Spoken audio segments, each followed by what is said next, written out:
Hey everyone, Nigel and Luke here, and welcome to Crime Zone. On the morning of October 9th, 2000, residents of Lefroy, Australia awoke to some unexpectedly terrifying and tragic news. One of their neighbours had been found dead outside of his home, and all signs pointed to the case being a brutal murder. The victim was 72-year-old David Crawford, a retired veteran of the Royal Australian Navy, and a man who was well known and liked by those in town. He had a reputation for being a kind and generous neighbor, one who could always be relied upon to lend a hand with odd jobs and errands, and who also looked out for other elderly residents, doing things like driving them to doctor's appointments. For the most part, David had lived a quiet life, with his greatest joy being the time that he spent with his grandchildren.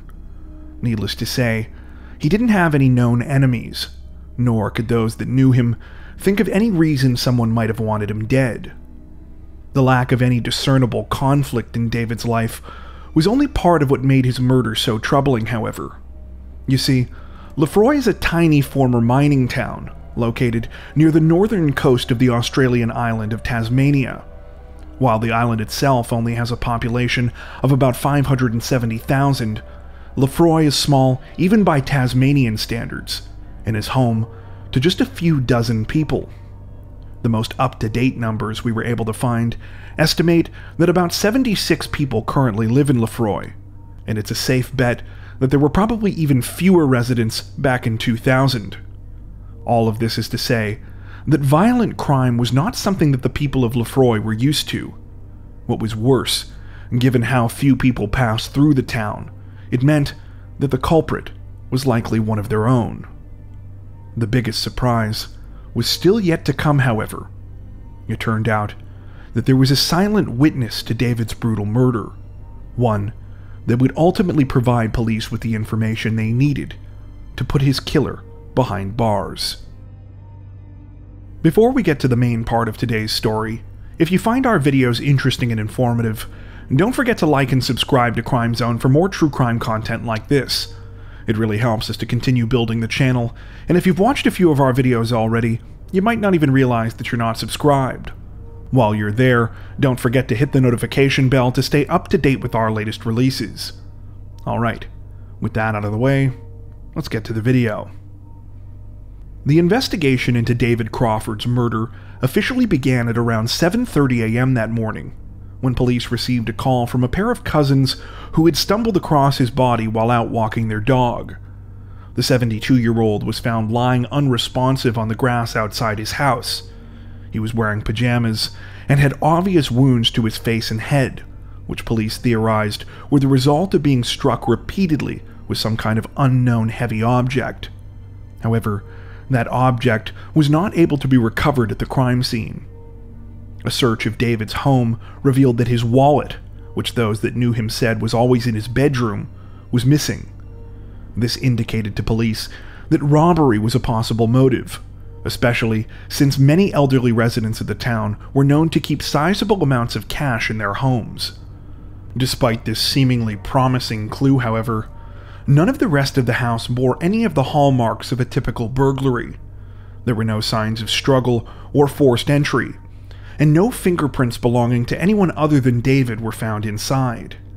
A burglary also didn't seem to explain why David's body had been found outside of his house. Fortunately for detectives, it wasn't long before they got their first lucky break in the case. After noticing some blood on the grass close to where David's body had been found, they decided to test the area with luminol. For those that have never seen an episode of Forensic Files before, luminol is a chemical that is usually used by forensic investigators to test for the presence of blood. Luminol reacts with the iron in hemoglobin, initiating a chemical reaction that causes the solution to glow. In this case, authorities waited for night to fall so that the results of the test would be easier to observe. When they sprayed the luminol, they couldn't believe what they were seeing. It revealed an area in the grass that perfectly resembled the head and part of the handle of an axe. Police were confident that they had now identified their murder weapon. Further DNA tests proved that the blood detectives had recovered belonged to David Crawford. When an autopsy was conducted on David's remains the following day, forensic pathologist Dr. Robert Kelsall agreed with the investigators' theory that the murder weapon had been an axe.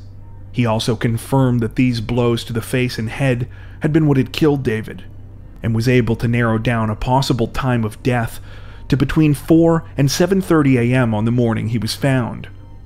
With this evidence now in hand, police turned to residents in the area in the hopes that they might have witnessed something suspicious within the time frame that David had been murdered. Unfortunately, aside from a few people who said that they had heard some neighborhood dogs barking that morning, no one had seen anything. The exception was a 19-year-old local man named Ivan Jones.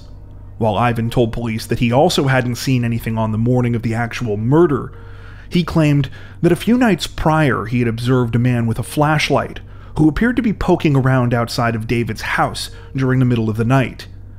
Ivan said that he had even warned David about what he had seen, but that he didn't think the elderly man had taken it very seriously.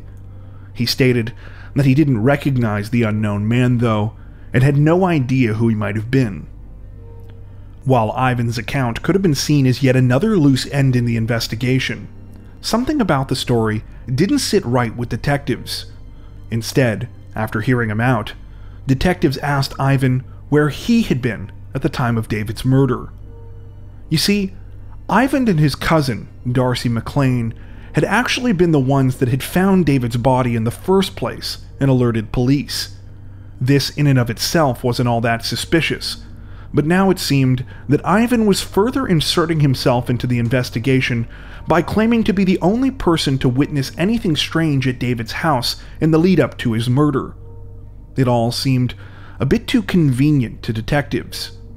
With that, they started taking a closer look at Ivan Jones and Darcy McLean. Ivan claimed that between the hours of 1 and 6 a.m. on the morning of the murder, he had been at his sister's house, where he had slept for the night.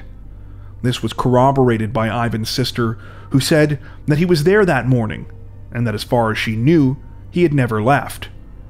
Darcy's alibi was far less concrete. Though he also claimed to be at home and asleep during the time when David was killed, he lived alone, so there was no one to back up what he was saying.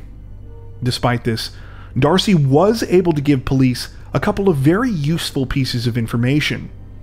Firstly, he claimed that an axe of the same type that police believe was the murder weapon had gone missing from his home. Secondly, he claimed that Ivan had been acting strangely on the morning that they had discovered David's body. According to Darcy, shortly before they had gone out to walk the dog that morning, Ivan had shown up at his house and asked for a ride to his parents' place. Apparently, Ivan had never made a request like this before, and it was unlike him to show up at his house so early. Darcy said that his cousin also appeared to be nervous.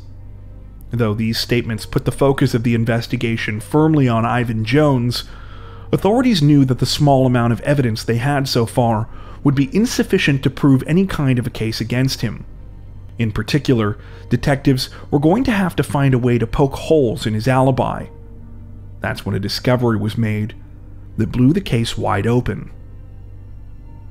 When David Crawford's body was initially taken in for examination, Dr. Kelsall spent most of his time looking at the wounds to his head and face and carefully examining any details that were apparent without removing the pajamas he had been found in. This was apparently procedure and was done to preserve as much evidence that might be on the exterior of the body as possible, in the hopes that it might aid in the investigation. However, when David's clothing was finally removed, Dr. Kelsall noticed something that no one on the investigative team had known about up until that point. The 72-year-old had a pacemaker, which had been implanted in his chest due to a heart condition just a few months before his death. Though Dr. Kelsall wasn't an expert on the medical device, the discovery gave him an idea. He had heard that some pacemakers kept a digital record of heart activity so that doctors could check to make sure that everything was working with them, and to look for signs of trouble. If this was true, then Dr. Kelsall might be able to use the pacemaker to prove David's exact time of death. Just a minor aside here.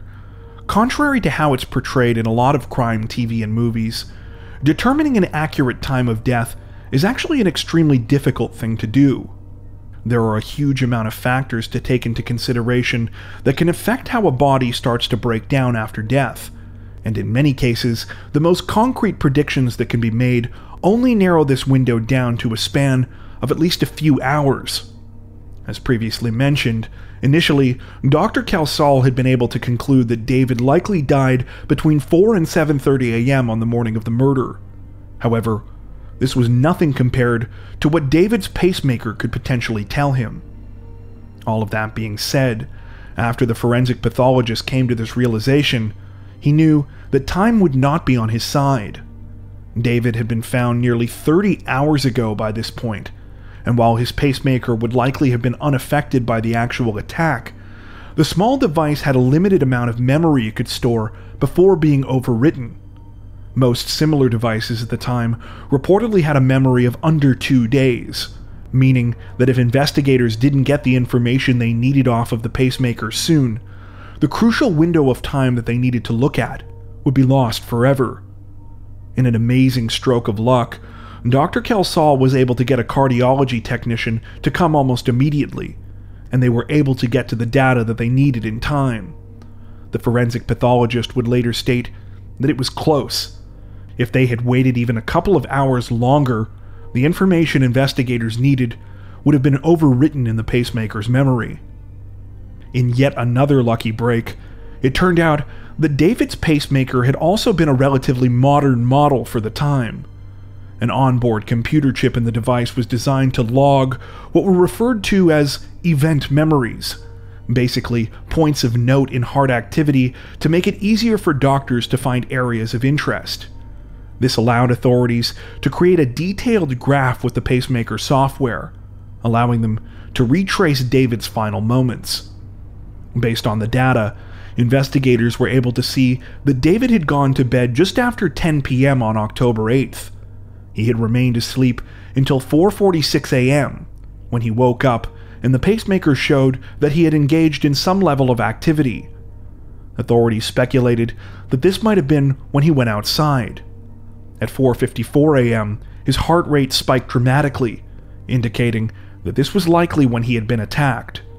By 5:04 a.m., the confrontation had ended, and David's vital signs were beginning to slow. The data showed that he had laid dying until 5:34 a.m., when his heart gave its last beat. With their timeline of the case significantly narrowed, investigators now began to take a second look at all of the evidence they had collected so far in the case. This time, the pieces started to fall into place. The first bit of the puzzle to come together had to do with why David had gone outside on the morning of the murder, and why his house hadn't looked like the typical scene of a burglary. This, detectives theorized, was because David had never actually been the intended target. While questioning residents in the area, police had learned that David had been looking after the home of an elderly neighbor while he was in the hospital. Because Lefroy was such a small town, everyone would have known that this neighbor's house was empty, making it the prime target for a break-in. Investigators speculated that on the morning of the murder, this is precisely what had happened. The suspect had tried to break into the neighbor's house to commit a burglary. However, when they did so, they had been barked at by neighborhood dogs, the same ones that multiple people in the area reported hearing that morning. The noise had awoken David, who had gone over to his neighbor's house to investigate. David had caught the suspect in the act, who had chased him back to his property and attacked him. The killer had then opportunistically stolen from David's house, which would have been unlocked from him coming outside to investigate. The next piece of the puzzle to come together concerned Ivan Jones's alibi. Though his sister had initially said that she believed that he had been at her house with her and her boyfriend that morning, she later revised her timeline. She now claimed that she had talked to Ivan shortly before she went to bed at 3 a.m. when he had asked her for a cigarette. She hadn't seen him again until 6 a.m. that morning, when she awoke to the sounds of Ivan in the shower. This not only meant that Ivan no longer had an alibi specifically for the period of time covering the murder, but detectives also viewed it as suspicious that the 19-year-old was in the shower immediately afterwards. Their suspicions only deepened when they discovered that at the same time, Ivan had washed all of the clothes he had been wearing that morning, making sure to use bleach. Investigators speculated that this had been his attempt to destroy any potential evidence left behind on his body and clothes from the murder. While authorities were unable to find the axe that had been used as the murder weapon, they were now certain that it was the same one that had been taken from Darcy McLean's home. They theorized that Ivan had stolen the tool, intending to use it to help him break into David's neighbor's house on the morning of the murder. Instead, he had been caught by David, and in a panic, had killed him before going into his house and stealing his wallet. Authorities searched for the axe and the wallet extensively, but unfortunately weren't able to recover either of them. This was not all that surprising though, as given that Lefroy was a former mining town, it was littered with numerous abandoned water-filled mine shafts, where it would have been all too easy to dispose of this kind of evidence where it never would have been found.